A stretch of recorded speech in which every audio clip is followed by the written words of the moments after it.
Hey, what's up, guys? My name is Nishant, and welcome to the LeetCode series that I'm starting. A little bit about myself. I am a master's student pursuing computer science, and a couple of months ago, I landed my first tech internship. I have worked as an engineer before. I live in San Francisco, and I've worked here before as an engineer before my master's.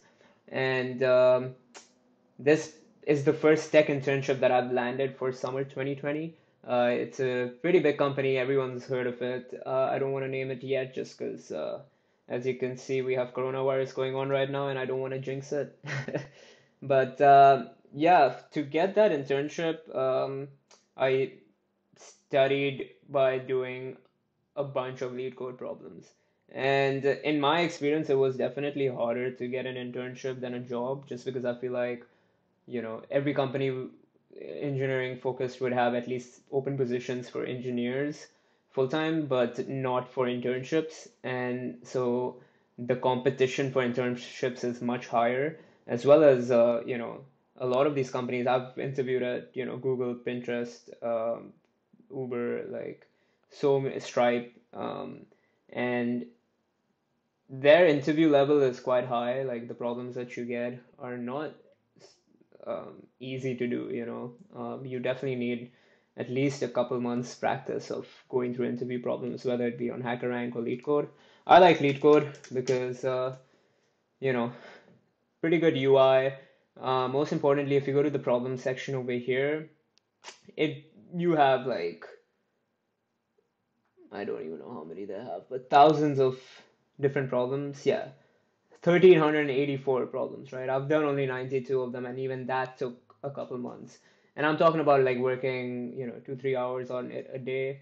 As the level of difficulty of the problems go higher, it takes you a couple hours to solve like a hard problem. Sometimes even medium and easy problems, they can just be tricky, and maybe you haven't come across that approach of thinking through that problem yet.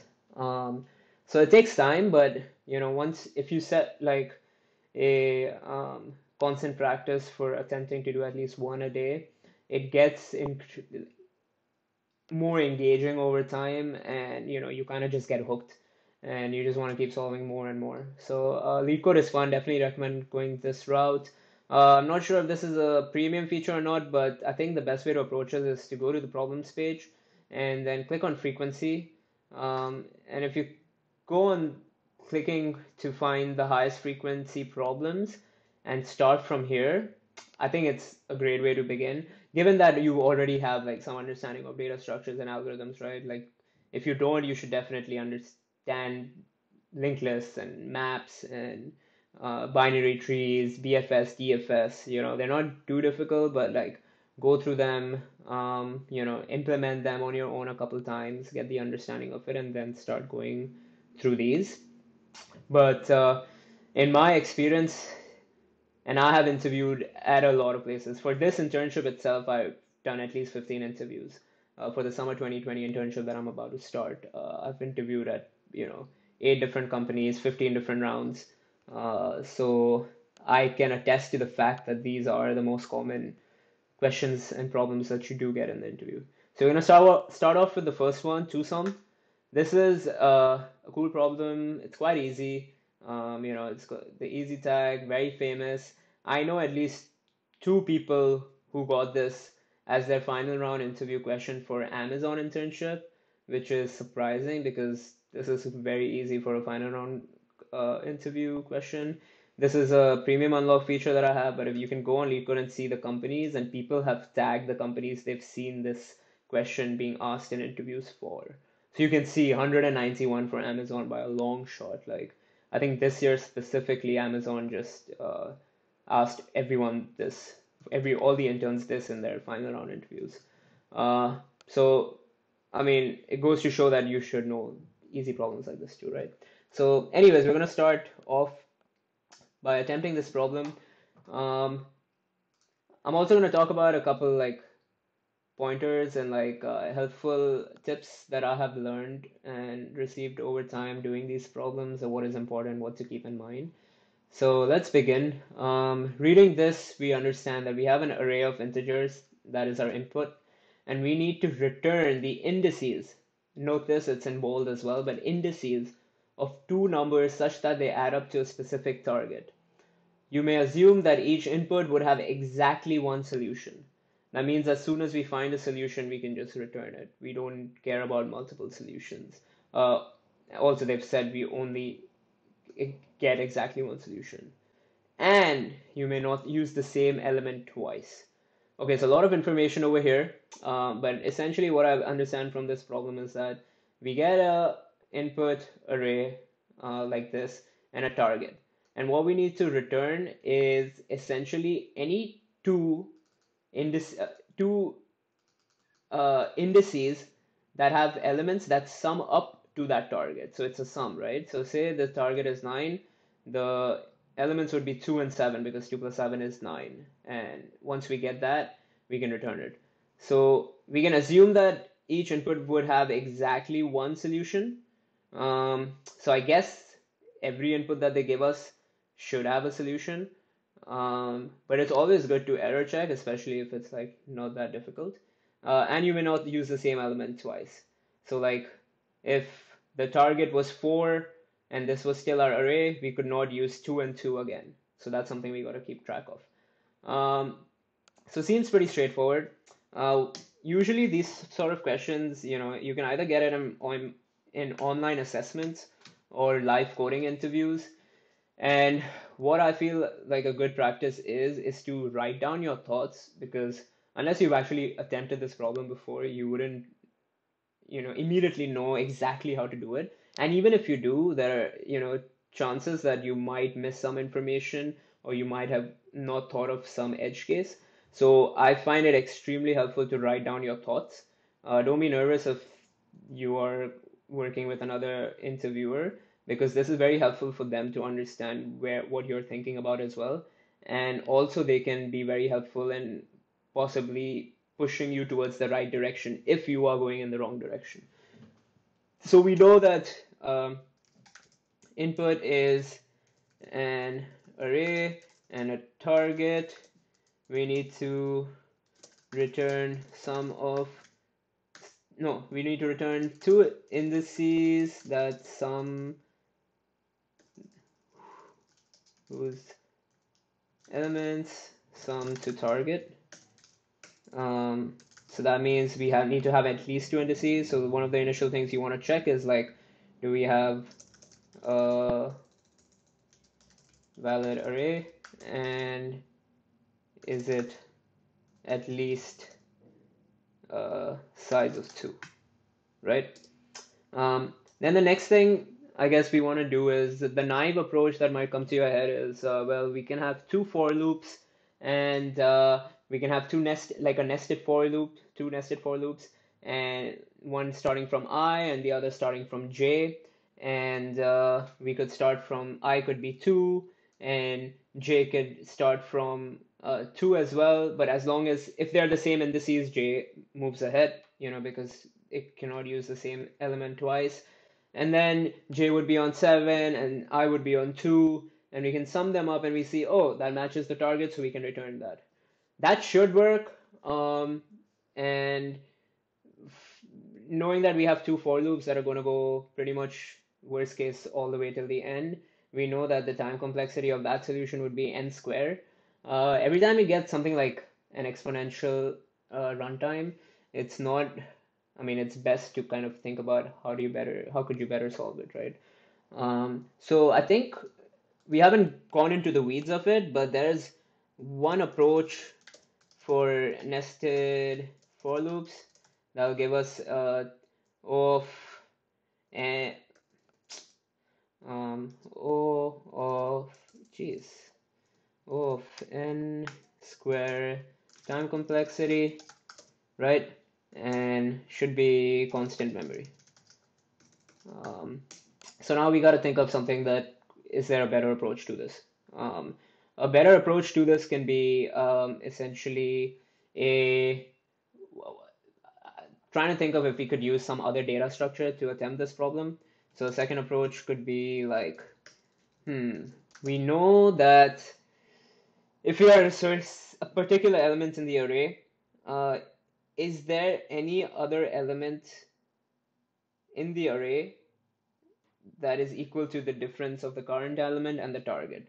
So say we are on element 2, right? The array is 2, 7, 11, 15, and we're on 2, and target is 9. So we want to see if there's any other element in the array that is equal to target minus 2, right? Target minus 2, which is equal to 7. Because if there's another 7, then that's equal to the target. You understand arithmetic. So for that, something that can give us constant time lookup is a dictionary or a map, right? So that could be a particularly good approach where you loop through the array, populate all the elements into a map with their indices, uh, and then you do a second iteration through the array and find the difference between the current element and the target and check to see if that exists in the map. Because we have constant time lookups, uh, that is just O of 1 time complexity to find it, and if it exists, we return it. Now, in this approach, for high level, we do two iterations. They're not nested, and both of the times they go through the entire array, worst case. So that's kind of 2n, which is essentially O of n. That's a huge improvement from O of n square. So second approach using map and two loops gives us O of n time complexity and O of n memory as well, because we're storing in a map with the n elements. So, it's always good to mention this because you can always clarify with the interviewer that do we have a memory constraint, right? Usually people focus on the time complexity, but it's good to ask them that, hey, do we have space for memory? Because if not, we can use the first approach, right? Even though it's slower. Anyhow, let's begin with the solution. So we have let's do some basic error checking first. Always good habit to make sure nums exist. Otherwise, you'll just get an error that you won't catch. And then check to see if nums length is, or if it's less than 2, then we can see the return that they want is a one-dimensional array. So in Java, I think you can, yeah, just do this. So this will just do a quick error checking to make sure the array exists, it's not null, and that its size is greater than 2. So if that's the case, do that. N is equal to num_n. Let's store that, and let's create a map as well. So map of it's going to be integers because the key is going to be the value of the element in the array, and the value is going to be its index in the array, right? So let's call it index map is equal to new hash map, right? We've already specified it. So let's do the first loop. The first loop to populate the index map, right? So let's do like for 0, I less than n, I plus plus, and then we don't really need to do any check. We just need to put the value and its index into the map. So let's make the key the actual value, right? It's nums I, and then the value of that is going to be its index. Sweet. So that gives us its index map. Yeah, that populates the map. Then another loop to find toSum, right? And use the same element as less than n. And then over here, there are a couple things we need to remember, right? First, what is the value that we need to find? We've created a map, but we can't search for the current index we're on. We have to search for the index a value that is the target minus the current index we're on. So let's call it int operand. The second operand that we need is going to be target minus nums I, right? So right now if we're on 2, we want to see if there is any other value in the array that is 9 minus 2, which is 7, right? So that's it, operand.